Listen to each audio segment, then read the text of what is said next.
Hi, I'm Derek Lyons, and this is In Development.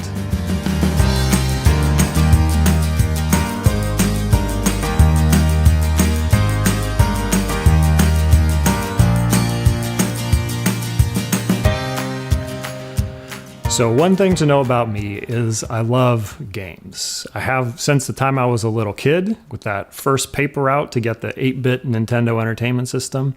And except for the paper route, pretty much nothing has changed. I still love games very much. They're what I'm really passionate about. Games can do so much. They can teach us things. They can help us learn. They can transport us places we couldn't otherwise go. They can help us share things with other people. I really think of them fundamentally as a way of kind of manifesting imagination and offering it up to other people to experience in a way that really no other medium offers. And that is really exciting.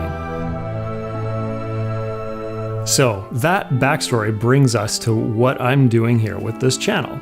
Now, it won't surprise you to learn, given what I've said, that I really want to make games. More than that, though, and this is important, I want to make good games. I want to make meaningful games that I enjoy, that mean something to me personally, and that I feel like contribute something back to the medium, that enrich this form that I'm so passionate about. Now, in principle, this should be entirely possible. I'm a software engineer. I have a PhD in psychology, so I have a really good grounding in both the technical and the human side of how to make really interesting interactive experiences. There's just one problem, though, one barrier that I've run into over the last couple years of trying to figure out how to make independent games myself. And I've discovered that this problem is one that Ira Glass, who you might know is the host of the radio program This American Life, has put a very eloquent label on. And Ira Glass refers to the kind of creative challenge that I found myself hitting again and again as the gap. How did I expect that to work? All of us who do creative work, we get into it because we have good taste.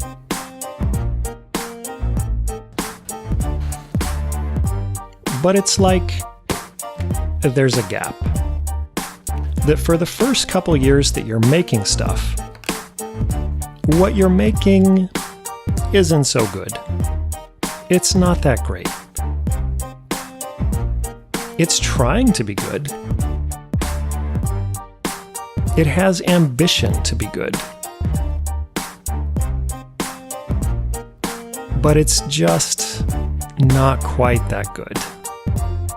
But your taste, the thing that got you into the game, your taste is still killer. And your taste is good enough that you can tell that what you're making is kind of a disappointment to you. A lot of people never get past that phase. A lot of people, at that point, they quit.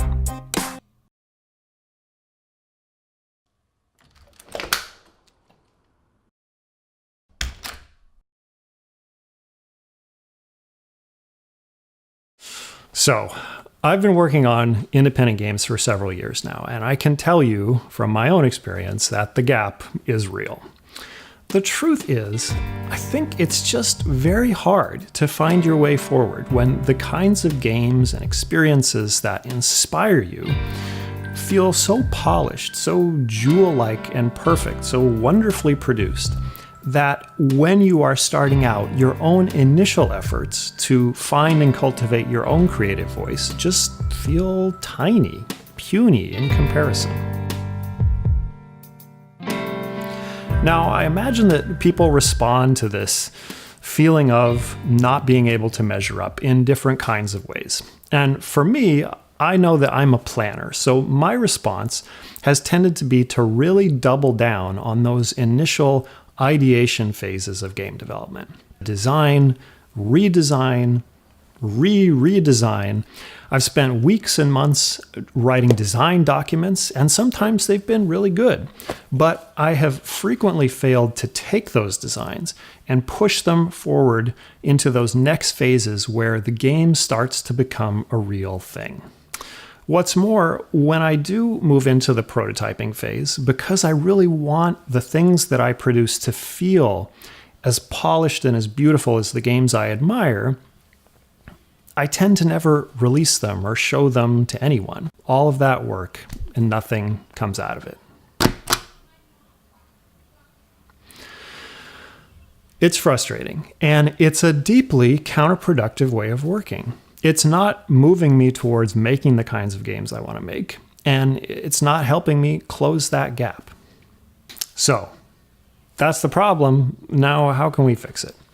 Well, fortunately, Ira Glass has some advice on this point, and it turns out to be pretty simple, in theory at least.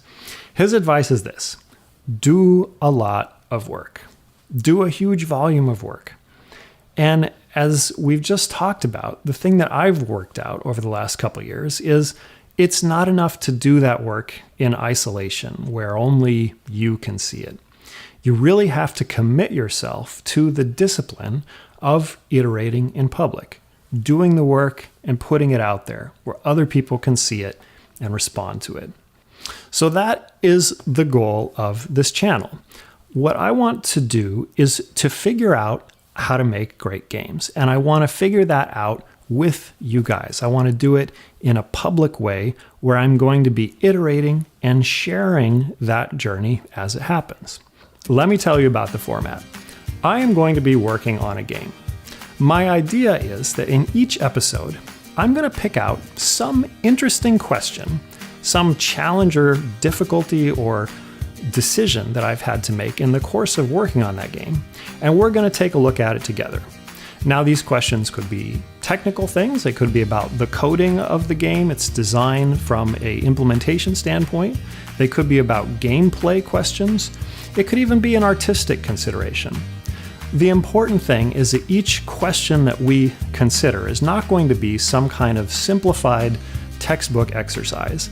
It's going to be a real live issue drawn from the difficult, winding process of trying to make a real game. The thought is it's going to be kind of like a baby album for a game that's growing up. And the hope is that over time we're going to go from those first shaky steps, crashing into the wall, falling over, not knowing what's going on, to ultimately having something that looks more and more like a real legitimate game, and that at the end, someday, is hopefully going to reach that bar of being a real game, a good one, and we'll have gotten to watch it grow up together. So, feelings. I'm a little bit nervous, to be honest, but I'm actually really eager to go on this journey with all of you, and I hope you're excited too. I believe, I really do, that by doing the work in this way, sharing the journey with each other, that we can all learn how to become better creators. We can all find ways to close that gap and draw closer to doing the kind of creative work that really inspires us. And that is a pretty neat thing. So, I hope you are excited too. Please subscribe to the channel and come visit me on the project website, indevelopment.io. Thanks for watching, and I'll see you next time.